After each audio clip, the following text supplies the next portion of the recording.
Sobre esse ataque ao Supremo, vamos chegar primeiro, como é que isso acontece, não é? Alguns parlamentares falam demais, o presidente da República fala demais, os ministros do Supremo que deveriam se expressar, e muitos deles concordam comigo, né? Muitos deles concordam em gênero, número e grau. Não num caso como esse agora. O Supremo é o Supremo. O Supremo é uma corte de notáveis que deve se reservar o direito de falar no plenário, que deve se reservar o direito de se expressar através dos atos tomados. Deve participar de entrevista, claro que deve. Para nós sempre é muito importante da imprensa que alguém fale, é liberdade de expressão. Mas há cargos, é o que o Fernando Henrique diz sobre liturgia do cargo. Há cargos em que as pessoas têm que falar menos e agir mais. Você lembra no ano passado que se reclamava que o Supremo... Você conhecia mais a escalação do Supremo do que da seleção brasileira. Que, aliás, cá entre nós, a seleção era uma porcaria e, por isso, você nem sabia quem ia jogar ou quem ia jogar outro dia. Mas tem gente falando muito mais além do que o cargo permite que fale. Por exemplo, o presidente da República pode tudo? Não, ele não pode tudo. Ele pode quase tudo. É o que mais pode no Brasil. Uma das coisas que ele não pode, que não deve fazer, é falar toda hora. Eu achava que aquela entrevista da Grade era um absurdo. Eu achava que o Bolsonaro se expunha demais ali. Porque o cara voltava pilhado, é a mesma coisa que o cara me entrevistar. As piores entrevistas minhas, e aliás, é isso que eu vou comentar daqui a pouco, foram depois do Brasil Gente. Você está pilhado um dia inteiro de problema, está no meio de uma pandemia, o cara vem e te faz uma pergunta, você responde de uma forma tal que você não está preparado para responder aquela pergunta. Talvez até o contexto seja aquilo mesmo que você pensa, mas não sai da forma com que você queria. Você chega a ofender as pessoas e tal, e daí por diante. Então eu sempre fui contra aquela entrevista da Grade, onde as emissoras eram espancadas pelo presidente, pelos correligionários dele, e o presidente ficava mais exposto. Eu acho que o presidente Bolsonaro devia falar menos, e é isso que ele está fazendo, né? Não melhorou o país depois que o Bolsonaro começou a falar menos? Eu acho que melhorou o país. Ele fala lá na live dele e tal, continua falando quase que a mesma coisa, mas não se expõe de manhã, de tarde, de noite. Se expõe só à noite, vai na live dele, o que já é alguma coisa. Um dia, numa entrevista comigo no aeroporto de Congonhas, o Bolsonaro falou assim: poxa vida, tudo que eu falo sobe o dólar. Eu falei: o senhor é presidente do Brasil, não? Claro que tudo que o senhor fala sobe o dólar. Então, acho que o presidente deveria, com todo respeito, reservar o direito de falar o suficiente, de falar o necessário, na hora certa, principalmente no momento em que o país já é o segundo colocado em número de mortes por causa de coronavírus. Deu para entender? Para ninguém desvirtuar aquilo que eu falo, que tudo que eu falo é normalmente desvirtuado. Bom, então vamos lá. Alguns parlamentares, eles querem já fazer campanha e se colocam além da palavra. A palavra é uma coisa fundamental. Então, quando o cara, em determinado posto, fala alguma coisa, um senador da República, um presidente da Câmara, esse é o mais comedido, entendeu? Esse responde mais do que ataca. O Maia joga muito mais na retranca do que no ataque, mas ataca também. Mas, de repente, o que o Alcolumbre e o que o Maia falam representam o poder legislativo e, às vezes, os caras passam da bola também e falam, cara, batatada aqui. Não ajuda em absolutamente nada uma frase mal colocada. E cá entre nós, alguns ministros do Supremo falam muito, dão muita entrevista, estão expostos mais do que deviam. Outros são mais reservados, né? Então, isso já provoca, eu ia dizer uma palavra menos complicada, mas eu não achei outra agora, mesmo porque eu estou meio embotado sob efeito dos 380 remédios que eu já tomo, normalmente para o coração, para o dedão, para diabetes e para tudo mais. Provocam cisânia, quer dizer, a famosa e popular discórdia entre os poderes. O desequilíbrio dos poderes é a pior coisa que existe para uma palavra chamada democracia num país de muita gente corrupta, ladra, sem vergonha, que não pensa no Brasil do ano passado, que matou muita gente de fome por causa da pandemia e que mata muita gente de fome e principalmente agora por causa da doença, no momento da pandemia patológica. O ano passado nós tivemos a pandemia na economia, porque o que foi uma... Aliás, não foi pandemia, foi epidemia, né? Porque afetou o Brasil. Foi o pior ano da história da economia brasileira e logo em seguida deu um azar. Por isso que eu de vez em quando acho que Deus é universal e não brasileiro, como os caras acham, porque logo depois de você sair da pior crise econômica, você entrar numa pandemia e uma crise econômica global, além de muita gente morrendo, mas principalmente o que está matando mais é fome e daí por diante.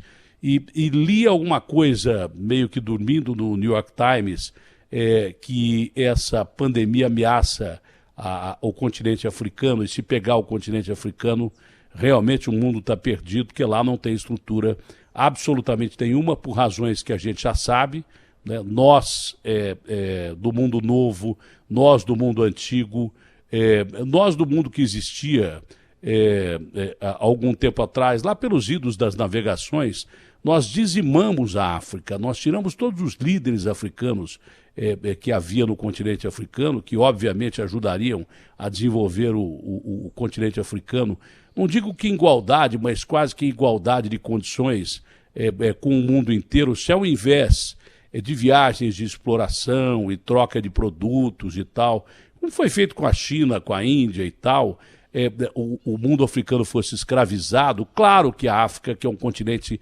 riquíssimo, e lá onde começou a vida começou lá.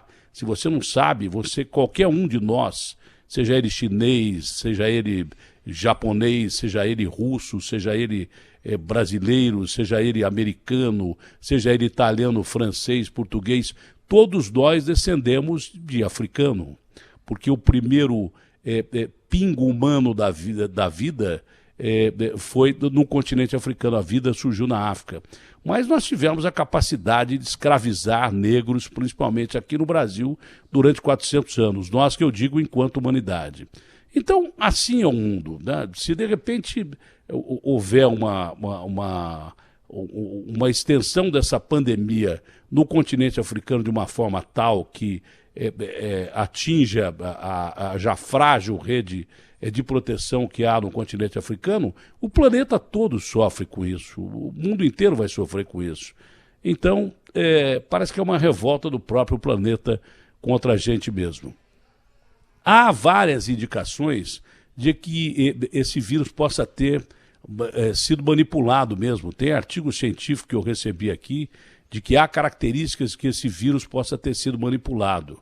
Se foi manipulado, é um crime contra a humanidade terrível, né? Porque esse vírus tem características de que não é um vírus comum, de que é um vírus que foi preparado para ser resistente a várias coisas, né? Ele não tem o mesmo ciclo que os outros vírus têm. Ele, por exemplo, resiste ao calor e daí por diante. Então há alguns determinados indícios que o vírus possa ter sido realmente manipulado, e é terrível que a humanidade possa ter deixado escapar um bicho tão grave como esse, proposital ou acidentalmente. A verdade é que nós vivemos no Brasil uma crise política, como agora tem nos Estados Unidos, porque o Trump conseguiu criar uma crise lá, que ele podia ter evitado. Primeiro menosprezou o vírus, depois, quando partiu para atacar o vírus, talvez já fosse tarde.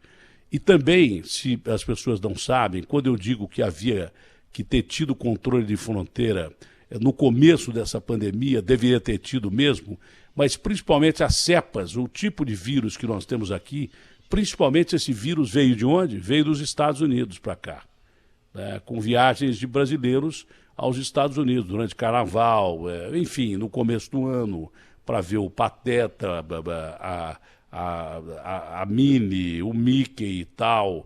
Veio dos Estados Unidos esse vírus para cá, a maior parte.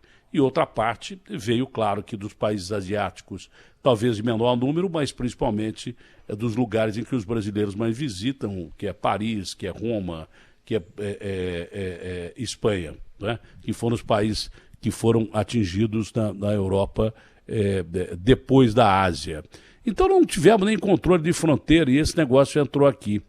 Isso aqui entrou aqui e começou a destruir vidas. No começo menos e a gente não deu a mínima atenção. Depois começou mais e fizeram tudo errado politicamente. Não controlaram essas discussões, começaram a viralizar a política, transformar a política em campanha viral, né? Pegaram a droga da doença, né, que mata pra caramba, e transformaram simplesmente num palanque eleitoral. Fizeram disso um palanque eleitoral. Começaram a politizar e só falar em coisas políticas e não tomar atitudes científicas. Se você fecha a fronteira de uma maneira que não precisa ser nem brutal, não é não deixar entrar, não, impedir de entrar, é você controlar as fronteiras. Ora, bolas, era capaz de você botar aqueles aparelhos que os chineses colocaram lá na China, de controle de pulmão, né? Você já faz um exame de pulmão, vê se o cara está atacado do pulmão, você sabe se o cara já está com coronavírus ou não. Não custa nada fazer isso. Se você tem aparelho para te torrar a paciência quando você entra e sai do avião, aliás, com lógica, né? Porque o cara pode entrar com arma ou no avião e tal, mas, pô, você quer uma arma pior do que um bicho que você não vê? Você quer uma arma pior do que um vírus? Então, se você botasse controle de fronteira para onde os brasileiros mais viajaram, que foi Estados Unidos e país da Europa, controle que eu digo é controle biológico. E aquele termômetrozinho na cabeça, o governador da Bahia falou aqui que tentou botar o termômetrozinho na cabeça e os caras disseram que não, da Anvisa, chegaram a dizer que não podia, porque isso feria os direitos das pessoas e tal. Fere o seu direito também você entrar ali, ser examinado como bandido ou terrorista, mas tem que ser, porque senão o avião pode explodir. E aqui o avião explodiu, né? A gente fez uma série de bobagens. Quando se tomou as medidas para se prender as pessoas em casa, já não adiantava nada, porque o vírus já tinha se espalhado. Mas diminuiu um pouco, poderia ter sido pior. Pior? A gente já é o segundo país do mundo em caso de coronavírus. Então nós acertamos na ciência? Claro que não acertamos na ciência, porque nós caminhamos para ser o primeiro país passar os Estados Unidos em número de mortos. Não é difícil isso acontecer, está perto, a gente tem metade dos casos. Lá eles estão caindo e nós estamos subindo.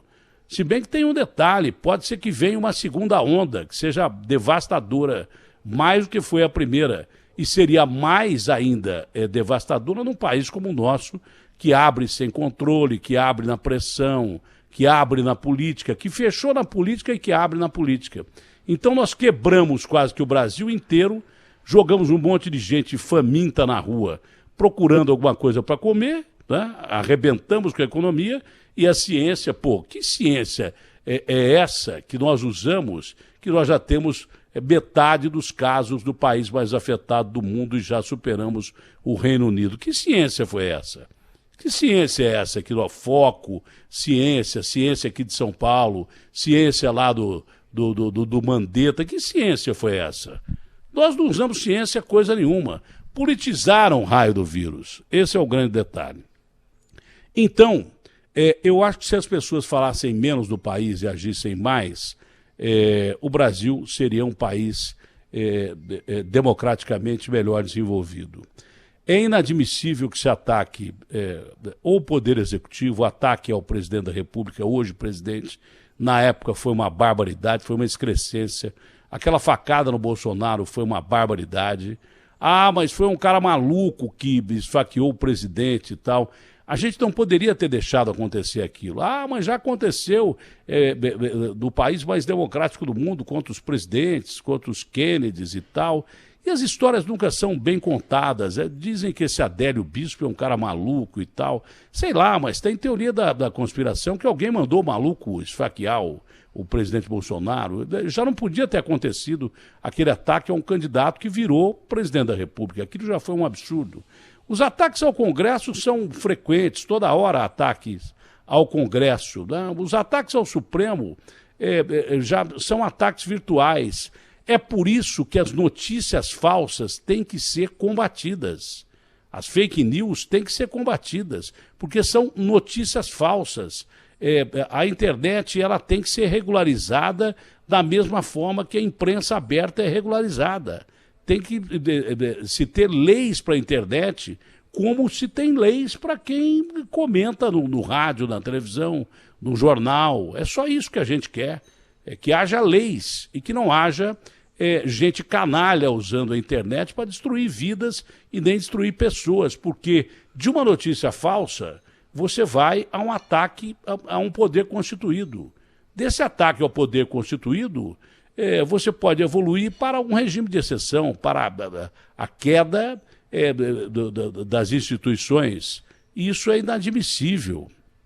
Tem que ter realmente uma resposta à altura esse ataque que sofreu o Supremo e essas pressões contra poderes constituídos no Brasil, sejam eles quais for, pressão sobre o presidente, pressão sobre o Congresso Nacional, pressão sobre o Supremo. Isso é inadmissível, são poderes independentes e que têm que funcionar de uma maneira independente, uma regulando a outra, e que na realidade têm que ser respeitados, quer queira, quer não queira. Essa bobagem de polarização política e sob a bandeira da polarização política, você chega a regime fascista, a regime nazista, você chega a regimes de exceção que já levaram muitas vidas nesse mundo. E tudo isso no meio de uma doença gravíssima, de uma doença terrível, que a gente não sabe nem quando nem como vai terminar, que tornou o mundo muito chato, muito triste e um terror. Porque nós estamos perdendo vidas e mais vidas, você entendeu? De repente, a pandemia no Brasil, que acontece tudo ao contrário, vira de ponta cabeça. Por quê? Porque se comenta muito mais ataques a poderes constituídos do que o vírus, que está chegando a 50 mil pessoas mortas e que de repente pode disparar. A gente não sabe o fim dessa história. A gripe espanhola, que levou 40 milhões de vidas, ela foi levando em 3 ondas, a primeira, a segunda e a terceira. A gente não sabe o que é esse vírus ainda direito e como é que ele vai voltar. A gente acha que ele já acabou na Europa e não acabou. A Mariângela, da Organização Mundial de Saúde, diretora da Organização Mundial de Saúde, já disse que se teme pequenas ondas. Sexta-feira falou aqui à tarde, subiu o dólar porque alguns países subiram os casos. A Alemanha chegou a ter, naquele dia que ela falou, quase 300 casos. Quase 300 casos. Quer dizer, já tinha praticamente dominado a situação. Então, é uma situação muito complicada. Tem que ter uma resposta veemente ao ataque ao Supremo, como qualquer outro tipo de ataque. Essa moça, essa Sarah Winter, não é aquela moça ligada a ataques aí na internet, a fake news, Agostinho, não é aquela mesma moça, aquela Sarah Winter? Então, essa moça foi detida porque estava lá fazendo ativismo contra o Supremo. A lei funcionando, a lei tem que ser assim.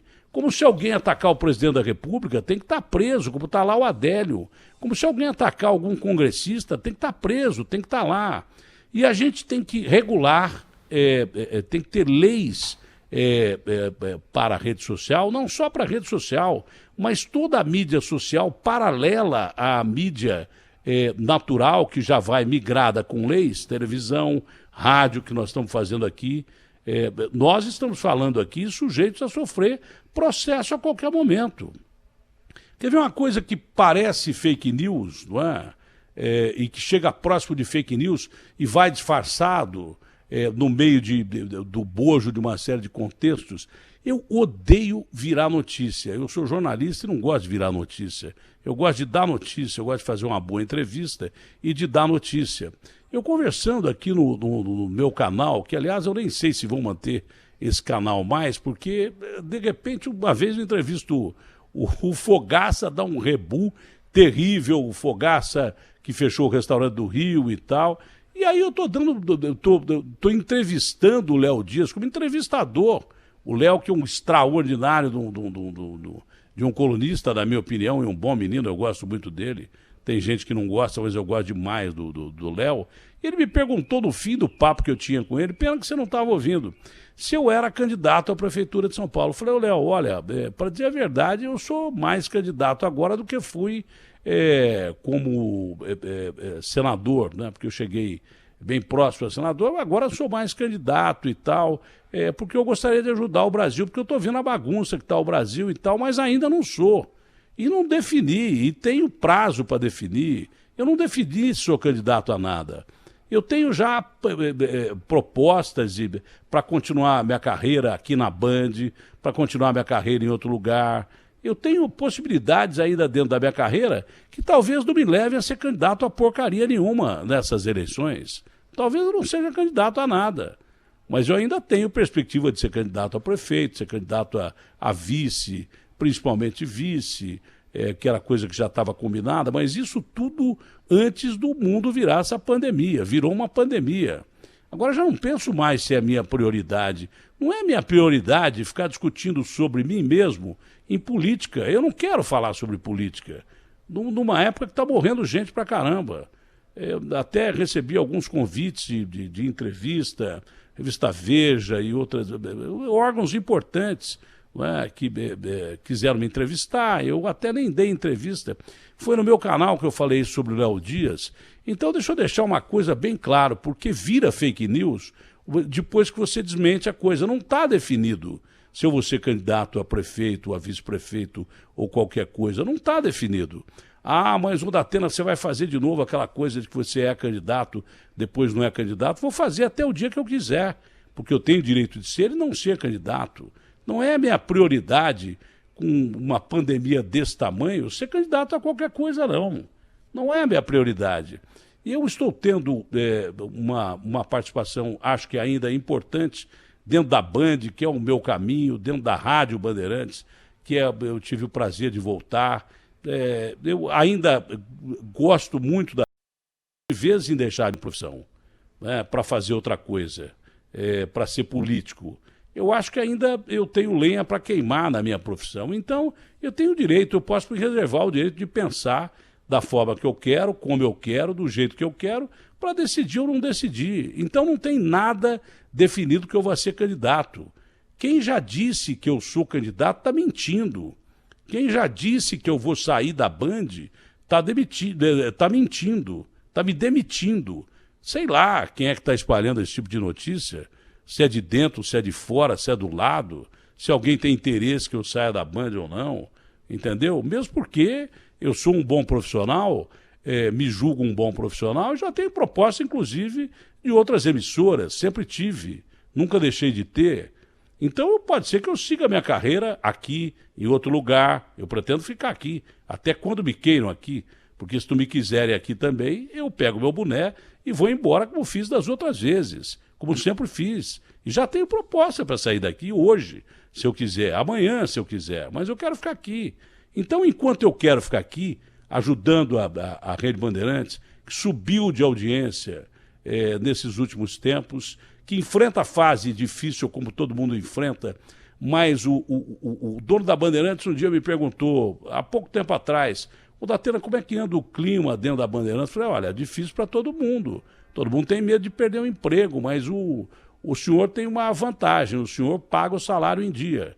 Com dificuldade, mas em 30 anos que eu trabalho aqui nesse sistema de comunicação, 20 dessa última vez e outra quando eu participei antes de voltar para a Globo, lá em 85, da equipe do Luciano e tal.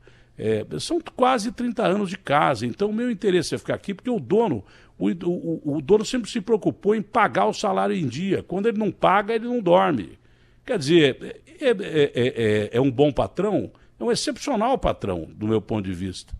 Do meu ponto de vista, a família é excepcional nesse aspecto, não é? Porque procura manter emprego e pagar quem está aí. Eu não me lembro de ter recebido salário atrasado nessa fase, só há muito tempo atrás, em crise lá atrás, que houve há mais de 20 anos e tal, porque a preocupação do cara é manter o emprego das pessoas. Então, estou num lugar legal. Isso significa que eu vou ficar aqui? Também não significa que eu vou ficar aqui. Ninguém sabe o dia de amanhã. Não é?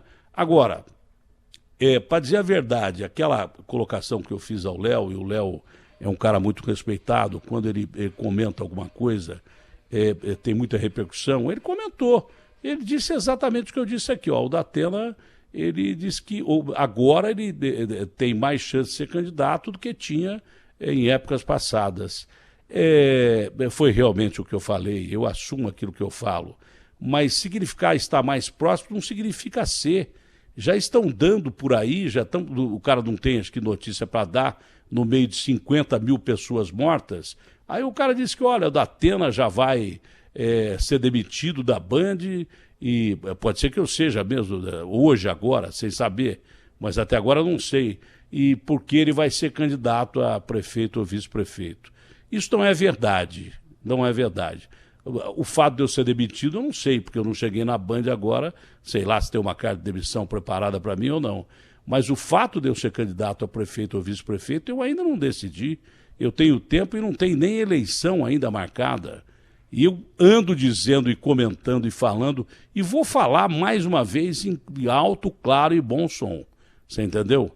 O dia que eu for candidato eu vou dizer, eu sou candidato pelo partido tal, e vou ser candidato a vice ou a prefeito de São Paulo.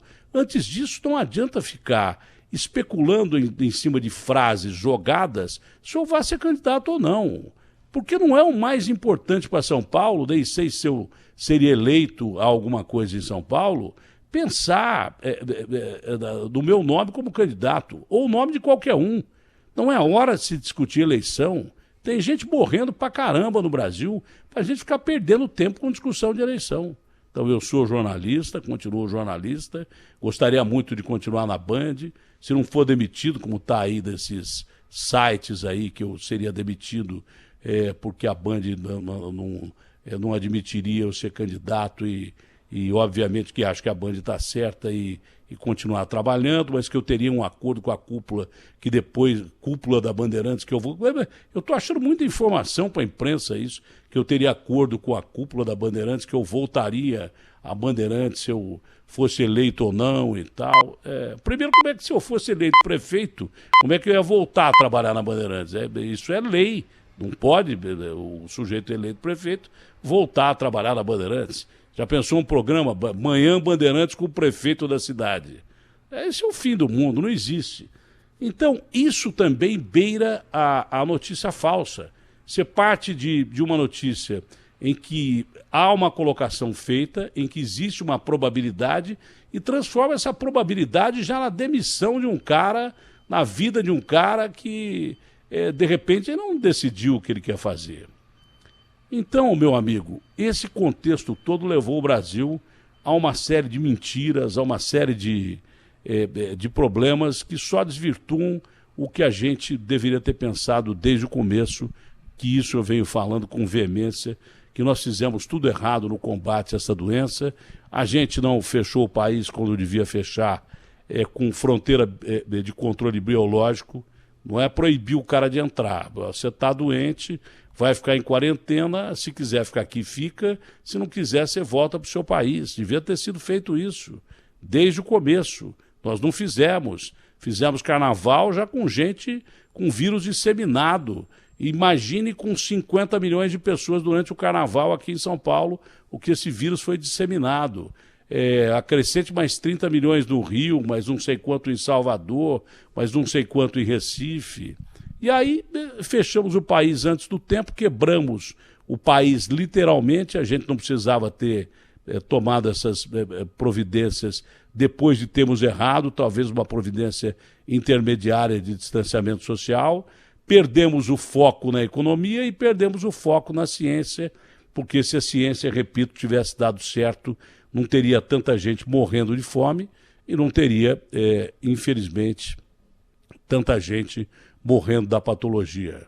Esse é o Brasil, onde as pessoas destroem vidas por incompetência, destroem trabalhos por incompetência e destroem pessoas por maldade e também talvez até por incompetência ou falta de ter o que fazer.